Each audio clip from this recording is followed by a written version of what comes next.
marche en fait, ça marche. Si, ça marche.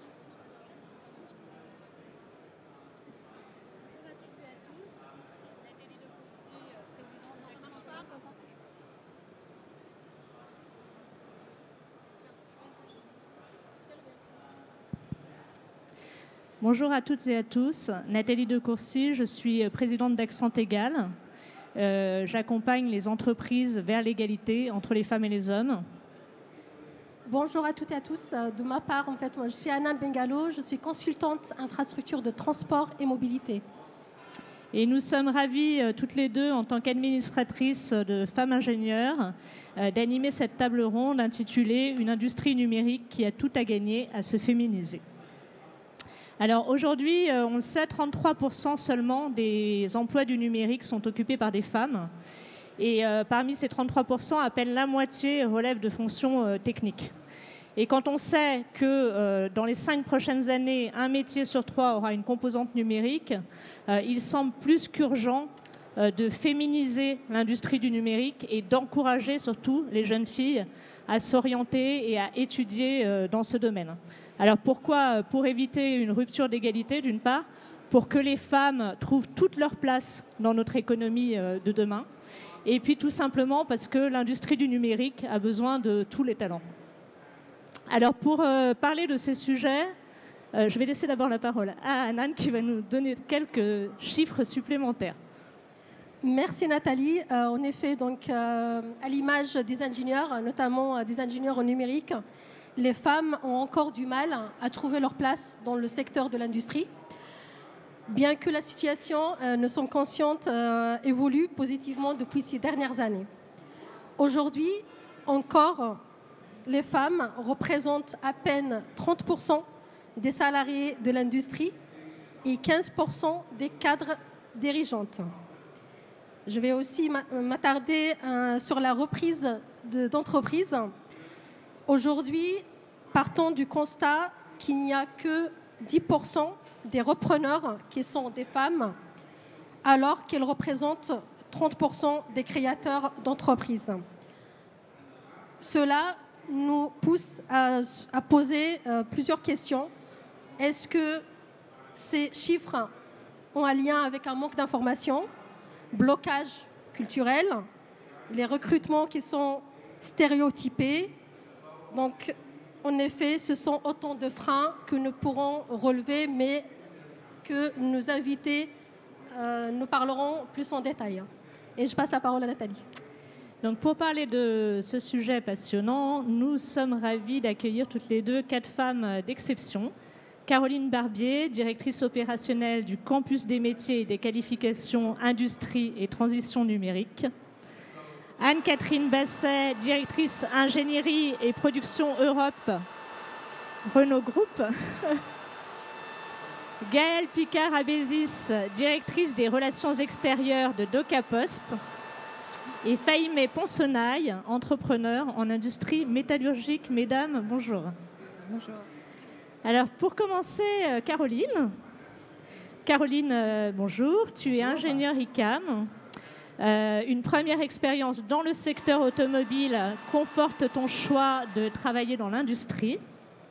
Tu passes 14 ans chez Arc, d'abord en supply chain avant de prendre la responsabilité du développement durable du groupe, puis plus tard de la RSE. Tu t'investis ensuite en collectivité territoriale comme chef de projet industrie et depuis janvier dernier, tu es directrice opérationnelle du Campus des métiers et des qualifications Industrie et Transition numérique. C'est ça. La féminisation des métiers a toujours été au cœur de ton activité. Tu as cofondé le réseau VEREL chez Arc. Tu es également déléguée au sein de Capital Filles et membre de Femmes Ingénieures. Alors, la première question que je vais te poser, Caroline, tu œuvres aujourd'hui plus que jamais pour la mixité. Est-ce que tu peux nous en dire un peu plus sur le campus des métiers et des qualifications ? Alors, les campus des métiers et des qualifications, ce sont des labels qui sont donnés par l'Éducation nationale.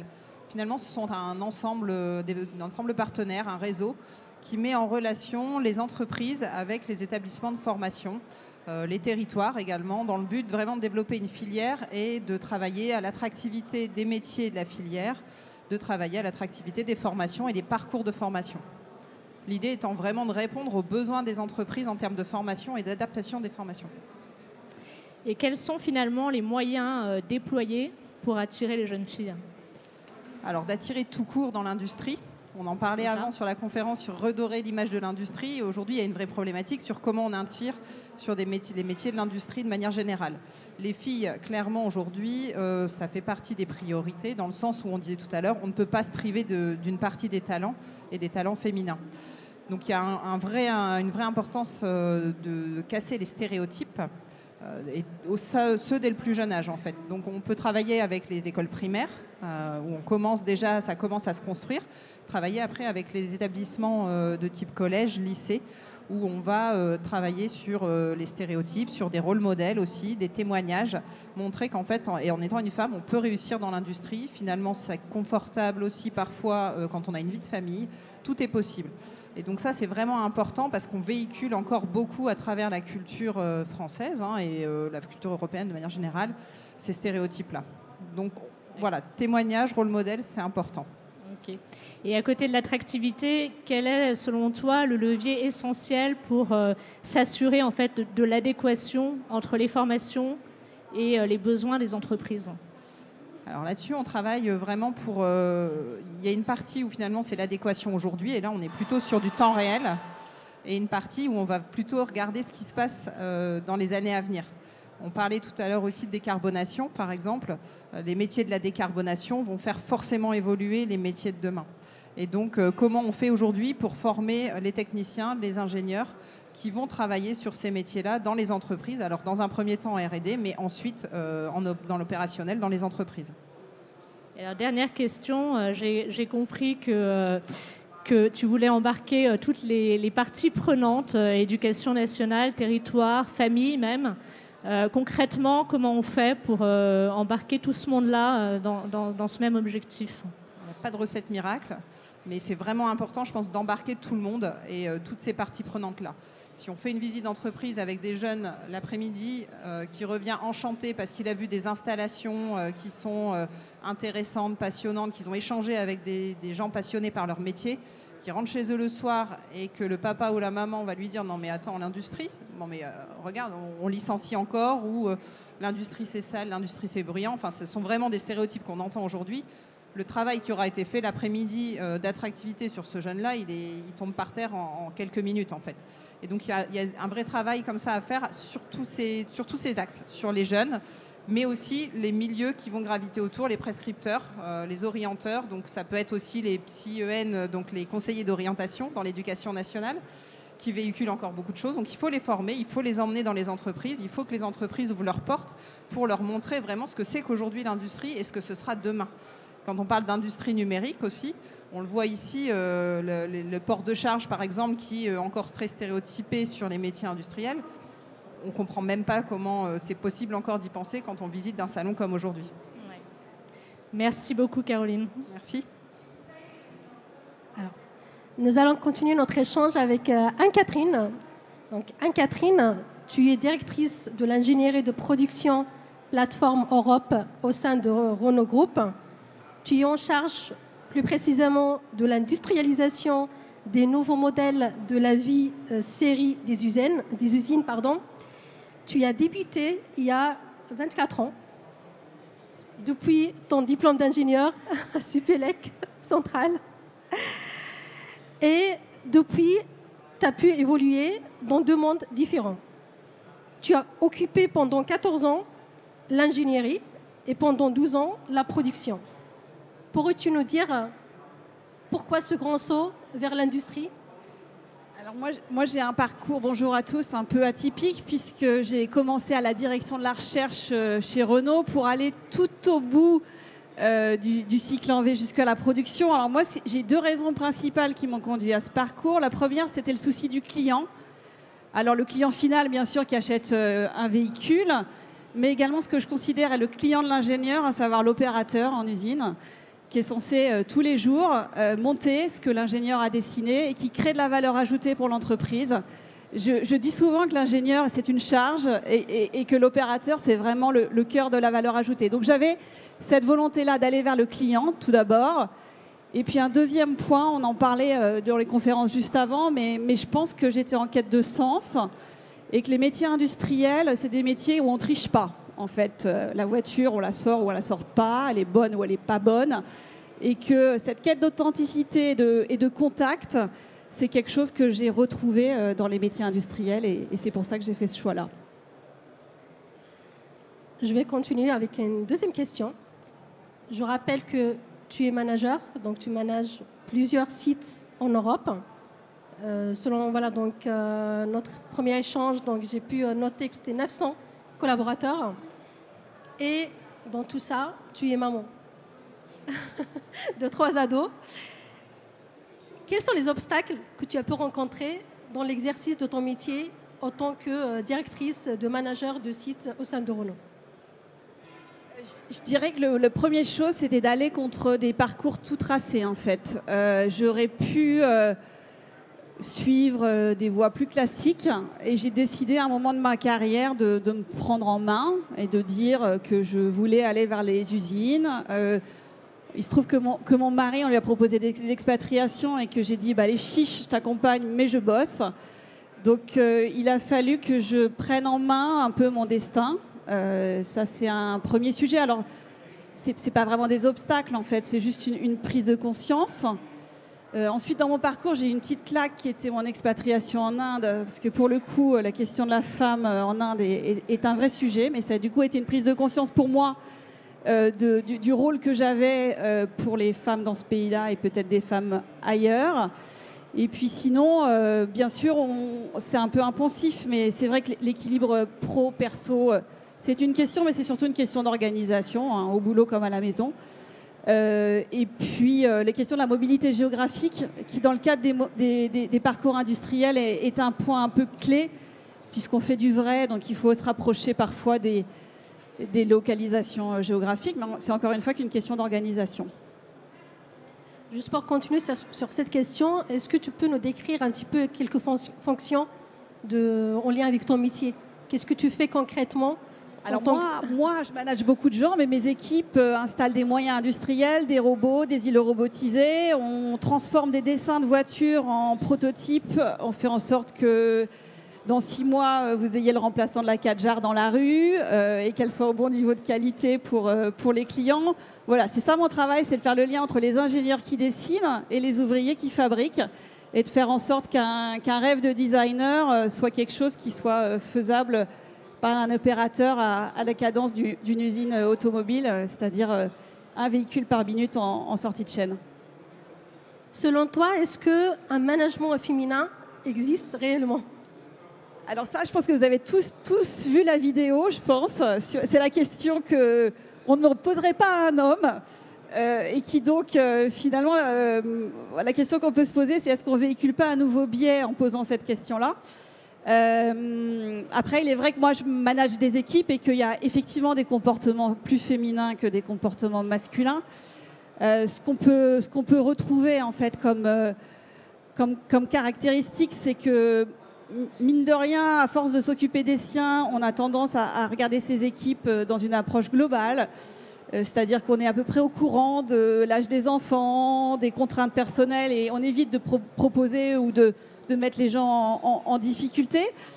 Je pense qu'on le dit aussi, mais je pense qu'on est très multitâche et qu'en fabrication, faire le tri entre l'urgent, l'important, le stratégique, je pense qu'on est assez bien armé pour cela. Et puis on en parle, je pense que l'industrie, c'est vraiment un pilier de la transformation dans les années à venir, la transformation de la société. Et je trouve dans les profils de femmes dans mes équipes, beaucoup plus de qualité à accompagner cette transformation et de façon positive. Voilà, donc je pense qu'on est des grandes innovantes. Voilà. Dernière question. Quel conseil pourrais-tu donner aux jeunes filles pour les inciter à s'orienter vers les études et les métiers de l'industrie et plus particulièrement de l'automobile? Je dirais lancez-vous. Allez-y, prenez du plaisir à rencontrer le vrai. C'est un métier, encore une fois, où on peut allier de l'excellence technologique avec du contact humain. Et je pense qu'encore une fois, les usines, c'est pas la Ford T. Hein, donc, et je pense qu'on peut toutes être actrices de cette transformation. Et je crois beaucoup à la diversité des profils pour réussir cette transformation. Merci Anne-Catherine. À toi Nathalie. Gaëlle, tu es depuis janvier 2019 directrice des relations extérieures de DocaPost, experte de la transformation digitale des entreprises et des institutions. Tu es devenue, je crois que le mot n'est pas trop fort, une véritable serial influenceuse sur les sujets IT, défendant les valeurs d'innovation de ton entreprise et plus largement les valeurs d'usage du numérique. Tu sièges dans plusieurs conseils d'administration et participes activement à des groupes de travaux et des cercles de réflexion d'influence dans le numérique. Femme de conviction, tu t'es aussi engagée dans la stratégie parité insufflée par DocaPost et tu pilotes aujourd'hui le plan d'action de ton entreprise et de ses filiales en faveur de l'accompagnement des femmes dans les métiers du numérique. Dans ce cadre, tu es d'ailleurs aussi au conseil d'administration du CEF6 et déléguée Femmes du numérique Île-de-France de Numéum. Alors, une première question que j'avais très envie de te poser, Gaëlle. Qui, selon toi, doit porter le sujet de l'égalité entre les femmes et les hommes au sein de l'entreprise ? Alors, je vais peut-être fâcher, parce que vous avez compris que je suis ni RH ni RSE. Je suis aussi auditrice en intelligence économique et stratégique de l'Institut des hautes études de la défense. Et je suis persuadée, rattachée à la stratégie, que ce sujet ne doit pas être porté ni au RH ni à la RSE, puisqu'il ne faut pas en faire un sujet d'obligation réglementaire, mais un projet d'entreprise qui accompagne la performance et l'innovation. Et à quel niveau, selon toi, les actions doivent-elles être pilotées ? À tous les niveaux, et d'abord au plus haut niveau. Pourquoi ? Parce que si on veut changer de paradigme, vous le savez comme moi, c'est un sujet de société, c'est un sujet complexe. Vous êtes sûrement parents, vous avez peut-être des frères et des sœurs, des cousins, des cousines. Vous savez que le sujet est un sujet éminemment plus politique. Il y a énormément de biais qui commencent dès l'enfance. Et donc, il faut savoir mettre dans l'entreprise des KPI qui soient suivis à tous les niveaux et des KPI qui puissent être aussi différents en fonction du manager opérationnel de terrain qui a ses problématiques de tous les jours que du COMEX ou des différents COMEX qu'il peut y avoir dans l'entreprise. Mais sans pilotage, ça ne sert à rien puisqu'on ne peut pas mesurer et sans mesure, on ne sait pas où on va. Alors, tu m'as parlé d'une mise en lumière de femmes et d'hommes pour valoriser leur parcours. Est-ce que tu peux nous en dire un peu plus sur cette action et sur l'impact qu'elle a pu avoir ? Souvent, dans les entreprises, quelles qu'elles soient, on met toujours en avant les mêmes personnes. Là, l'idée, moi, je suis très attachée à l'usage et au métier, quel qu'il soit, et des gens qui sont sur le terrain, les faiseurs. Donc, l'idée, c'était tous les mois de faire des portraits, que ça soit, donc il y a un mois où ce sont que des portraits de femmes, l'autre mois, ce sont des portraits femmes-hommes, et à les faire découvrir. Nous sommes une entreprise de pratiquement 7000 salariés, les métiers du terrain, parce qu'on ne se connaît pas, on travaille souvent en silo, donc on est allé faire découvrir les métiers de la production, les métiers de l'intelligence artificielle, ceux de la data, ceux de la cyber, etc. Et on s'est rendu compte que les gens étaient fiers finalement qu'on les mette en lumière. On est allé aussi travailler avec des associations, des fondations. Il y en a deux que j'aimerais citer. Une association qui s'appelle My Future, qui vient faire des portraits de salariés dans vos entreprises. Et c'est diffusé dans à peu près 900 collèges et lycées. Parce qu'aujourd'hui, il faut insuffler aussi les jeunes générations, leur donner envie. On a travaillé aussi avec une fondation qui s'appelle C'est Génial, où le concept, c'est de faire venir des profs et des proviseurs pour faire découvrir nos métiers. Et là, on se rend compte comment les professeurs de nos enfants sont aussi loin de nos métiers. Un simple mot comme intégration, ils ne savaient pas ce que ça voulait dire. Et on a mis en avant nos salariés qui ont expliqué leur métier et leur parcours. Parce qu'il peut y avoir en effet des parcours directs, ingénieurs, et on suit la voie royale, mais il peut y avoir aussi des reconversions. Il y en a de plus en plus dans l'entreprise aujourd'hui, et notamment dans le numérique, et il faut savoir l'accompagner. Et en effet, comme tu l'as dit, je suis aussi investie dans le monde associatif, et notamment dans la cybersécurité, Donc je ne saurais que vous conseiller ce livre avec un titre qui est un peu provocateur. Je ne porte pas de sweat à capuche, pourtant je travaille dans la cyber, où vous avez des très très beaux portraits, parce que souvent, on n'ose pas se mettre en avant. Dans le monde de la cyber, on est plutôt introverti qu'extraverti.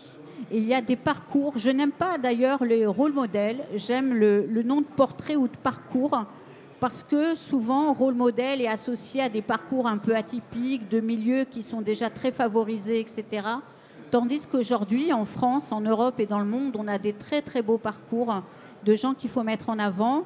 Et via le syndicat Numéum, eux, ils font un petit paperboard qui est envoyé dans les collèges et lycées tous les mois. Et eux, ce qu'ils font aussi, c'est qu'il y a énormément de jeunes, aujourd'hui, vous le savez, qu'on est en mode un peu disruptif au niveau sociétal, qui vont vers de la création d'entreprises. Et ils donnent la parole à des jeunes qui sont à la fois soit en poste, soit qui ont créé des petites start-up, et pourquoi et quel est leur engagement. Donc ça, c'est important. Et c'est important de témoigner, et même vous, à vos niveaux dans cette salle, de témoigner sur vos métiers, sur votre parcours, et de donner envie, parce qu'il y a toute une jeunesse derrière, et notamment la jeunesse d'aujourd'hui avec le Covid, qui a quand même souffert. Et je suis très engagée sur les sujets de jeunesse aussi. Merci beaucoup Gaëlle. Et une dernière question. Alors que la corrélation aujourd'hui entre mixité et performance est largement démontrée, est-ce que Gaëlle, tu observes encore une mise en doute de la compétence des femmes? Alors là, je vais me permettre. Cette question, je ne comprends pas qu'on la pose encore en 2022. Je ne vais pas être grossière pour dire qu'elle m'emmerde, mais je vais le dire quand même. Parce que comment ose-t-on encore aujourd'hui mettre en doute dans une société européenne la compétence des femmes? Et je vais citer deux phrases. Une qui a été évoquée en 2017 par quelqu'un qui vient d'être réélu et qui pense qu'on ne peut pas changer les choses en profondeur si on ne décide pas d'y mettre beaucoup d'intensité. Et je pense qu'il faut en mettre beaucoup d'intensité dans la compétence et dans les recrutements et dans le management pour faire changer les choses, et tous et toutes à nos niveaux.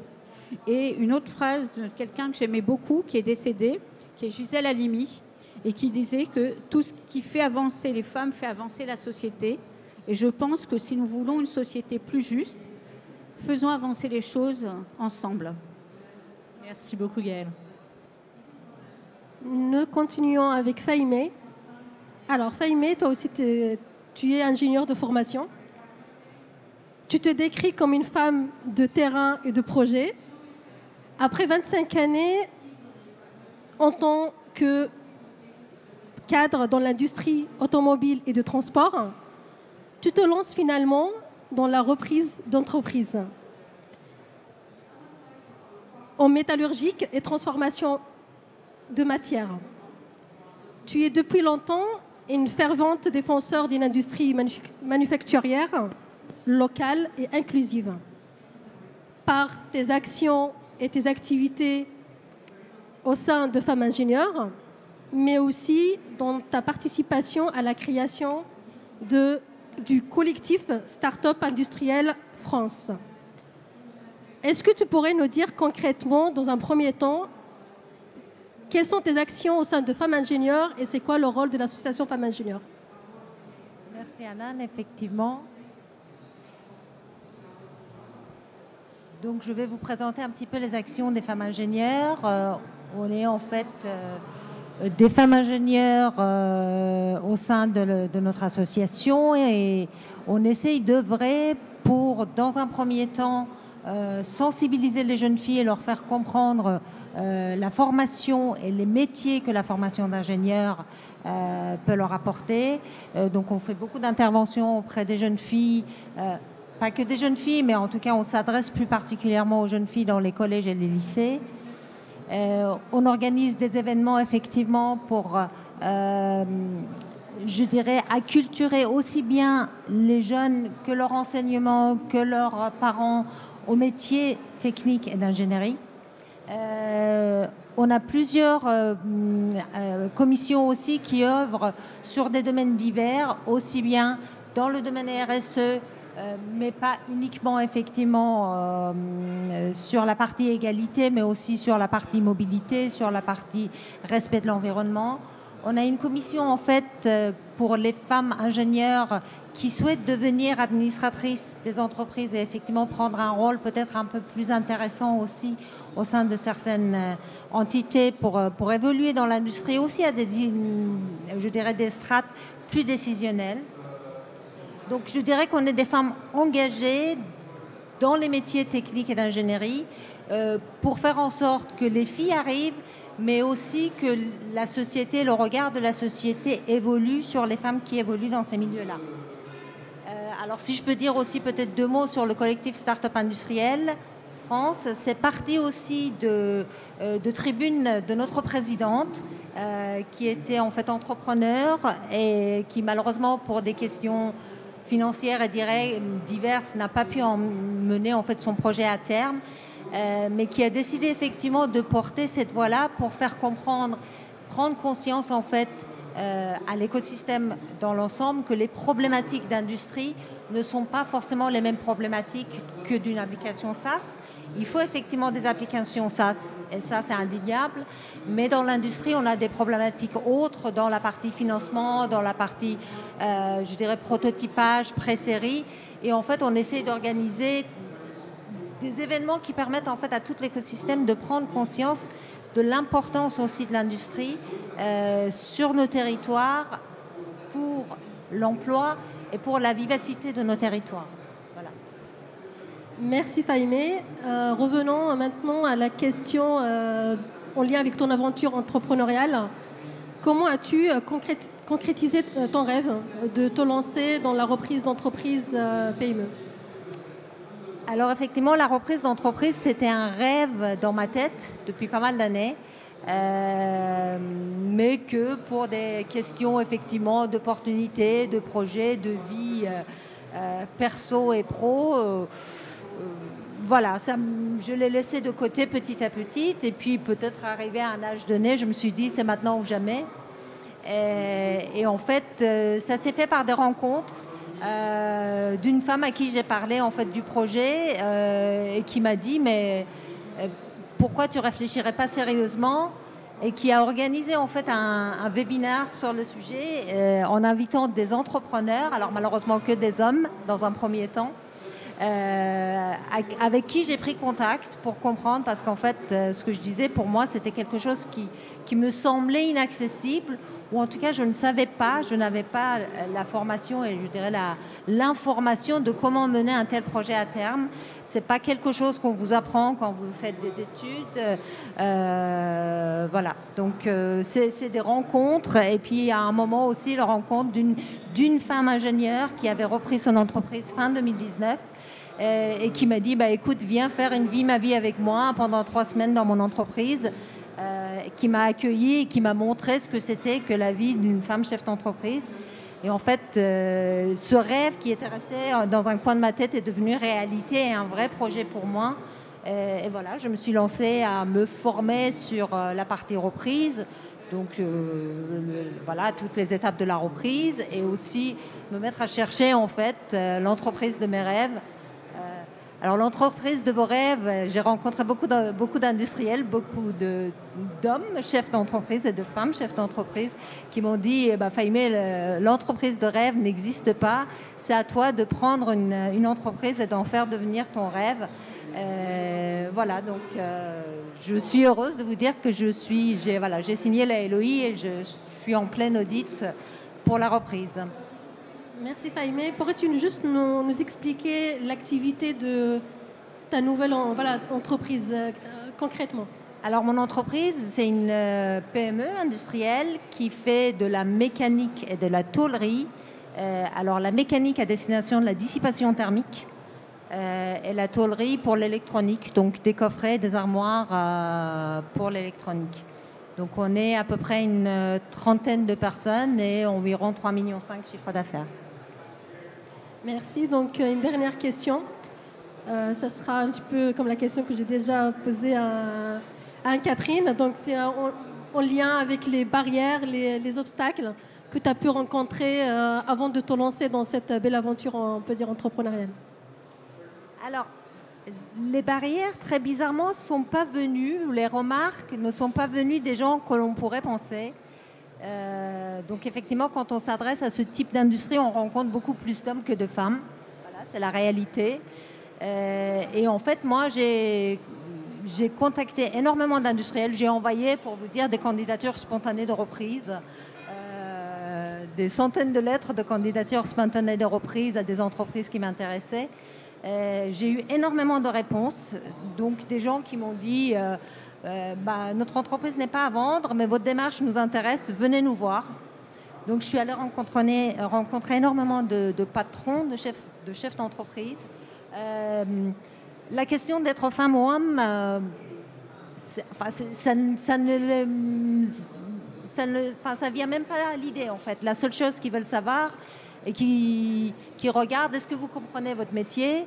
Et les entreprises que j'ai approchées pour achat, la plupart m'ont dit, mais vous au moins, quand on parle avec vous, on sait que vous comprenez l'industrie. Donc moi, ça me suffisait en fait. Par contre, c'est vrai que j'ai pu avoir des remarques de certaines personnes qui m'ont dit, quand même, à 53 ans, tu es sûr d'avoir toute l'énergie qu'il faut pour te lancer dans la reprise. Être une femme, tu es sûr que dans un milieu comme ça, gérer des hommes. Mais voilà, ça reste quand même des remarques marginales. Malheureusement, ça existe, donc on ne peut pas dire que ça n'existe pas. Mais finalement, ils ne sont pas venus des gens que l'on pense. La plupart des personnes regardent votre niveau de compétence, les questions que vous leur posez, si vous comprenez leur métier, leurs problématiques, et à partir de là, tout va bien.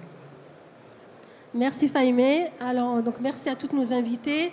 Maintenant, je vous donne la parole donc, à toutes les personnes qui sont présentes avec nous. Si vous avez des questions, donc c'est le moment ou jamais de les poser à nos invités. Je pense qu'elles seront ravies de pouvoir vous répondre. Je ne sais pas s'il y a des volontaires. Non? Personne? C'est toujours la première qui est la plus dure, donc. Bonjour, je suis Hilda Trioro. Je suis ingénieure spécialisée en système automatisé dans un bureau d'ingénierie. Je viens de Bordeaux. Alors, Faïmé, je suis assez ravie, impressionnée d'entendre votre parcours. Et la question qui me vient à l'esprit tout de suite, c'est qu'est-ce qu'il faut pour réussir un tel parcours? Alors, qu'est-ce qu'il faut pour réussir? Je pense que toutes les femmes qui sont là vous diront d'abord se faire confiance. Voilà. Ce que je dis toujours, voilà, je suis une Française venue d'ailleurs, je suis arrivée en France, je ne parlais pas un mot français, vous l'entendez certainement dans mon accent. Je fais encore des fautes de français, c'est pas grave. Ce qui compte, c'est ce que j'aime, ce que j'ai envie de faire, ce qui me passionne. Et finalement, c'est tout ce qui compte. Donc faites-vous confiance, foncez. Les obstacles, il y en aura toujours, quel que soit le parcours, quel que soit l'endroit, que vous soyez dans les métiers de création, que vous soyez dans l'industrie, que vous soyez dans la mode. Partout, je pense que les obstacles existent. Par contre, faut se faire confiance, faut se former, faut se créer un réseau. Ça aide d'avoir des connaissances, des contacts. Il ne faut pas rester seul, quel que soit votre métier, quel que soit votre parcours. Et puis juste y aller. C'est en avançant qu'on apprend. Une autre question? Je ne sais pas si vous avez s'il y a d'autres personnes qui souhaitent poser des questions. C'est toujours la première.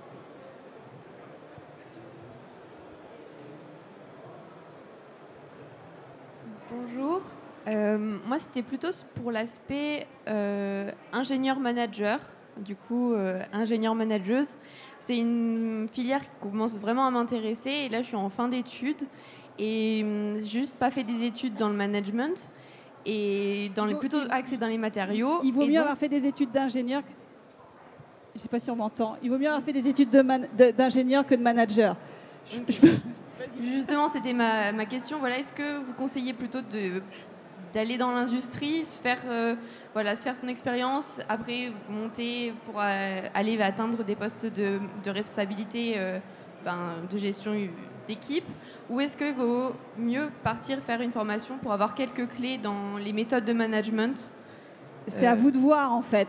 C'est-à-dire qu'encore une fois, je pense que l'expérience, c'est quand même la clé en fait de l'évolution. Alors on a parlé un peu de formation, mais les entreprises, elles accompagnent énormément en fait leurs ingénieurs et leurs femmes. Enfin en tout cas, en particulier chez Renault, on a une politique vraiment très très importante pour développer les profils féminins ingénieurs.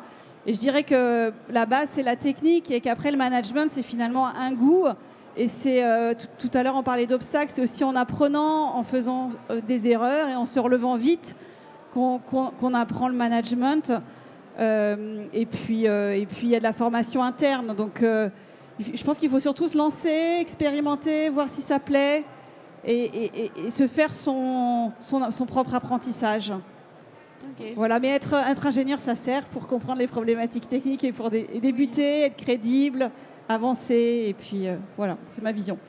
Je confirme sur la partie formation, c'est vraiment une formation tout au long de votre parcours. Et en fait, la meilleure des formations, c'est ce que je disais, c'est en avançant qu'on apprend et on progresse.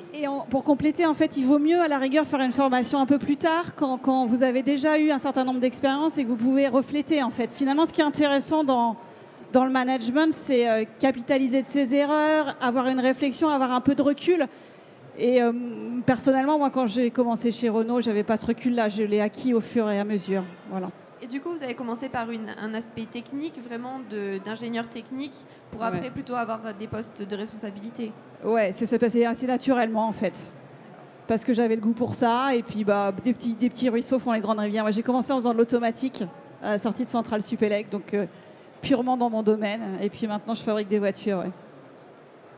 Merci.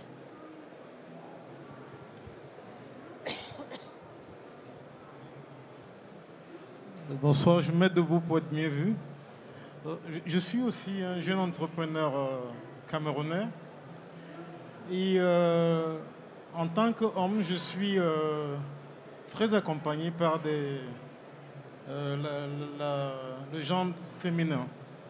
Moi, j'aimerais vous demander, vous, qui êtes manager, vos collaborateurs, ils sont plus nombreux, collaborateurs ou collaboratrices? Alors moi, je ne peux pas encore répondre parce que dans la société, voilà, je n'ai pas encore rentré, mais je laisse peut-être... Alors pour moi, c'est évident. Donc effectivement, l'industrie chez Renault, c'est uniquement 15% de collaboratrices. Donc ça fait quand même 9300 femmes chez Renault par rapport au poids de l'entreprise. Et il y a de la grande diversité selon les pays et puis selon les métiers. Chez nous, on a 3 métiers différents. On a les métiers de la logistique, on a les métiers de la production et on a les métiers de l'ingénierie. On trouve plus de femmes en logistique. C'est sans doute plus adapté. En production, on est uniquement 14%, ce qui est peu. Alors moi, quand je suis rentrée chez Renault, on n'avait pas encore les statistiques, mais c'était beaucoup plus bas que ça. Par contre, quand j'entends qu'il y a 30% de femmes ingénieurs, moi je pense qu'il faudrait au minimum 30%. Et la proportion que j'ai cite, c'est la même au niveau des cols blancs et des cols bleus, c'est-à-dire au niveau des cadres et au niveau des ouvriers en fait. On a aussi la dispersion un peu selon les pays. Enfin, on est au global que 14%, ce qui est bien sûr trop peu pour représenter la diversité de la société. Et l'enjeu de la mixité, il est important, je pense, dans les entreprises, mais il est important aussi dans les formations. Aujourd'hui, finalement, intégrer des jeunes filles qui se retrouvent 1, 2, 3 parfois dans des grosses promos, c'est pas toujours facile.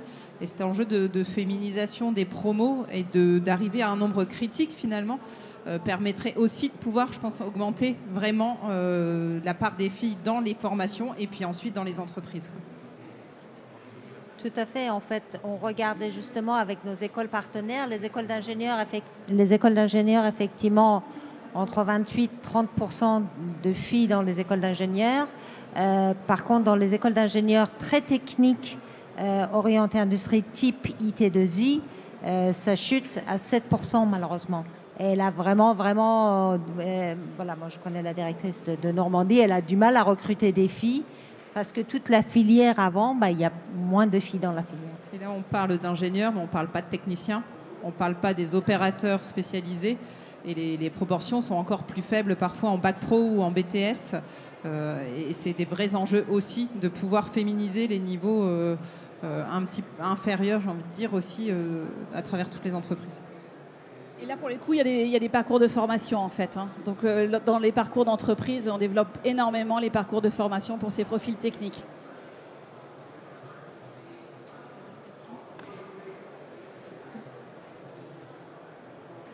On va devoir arrêter. Voilà, par contre, on est à votre disposition pour répondre à des questions après, il n'y a aucun souci. Désolée. Mesdames, merci infiniment d'avoir répondu à nos questions. Et comme Gaëlle, moi aussi, je voulais faire une petite citation. Et en reprenant les mots de notre première ministre, Elisabeth Borne, qui dit « Rien ne doit freiner le combat pour la place des femmes dans notre société ». Merci à toutes. Merci Nathalie, merci Anan. Merci.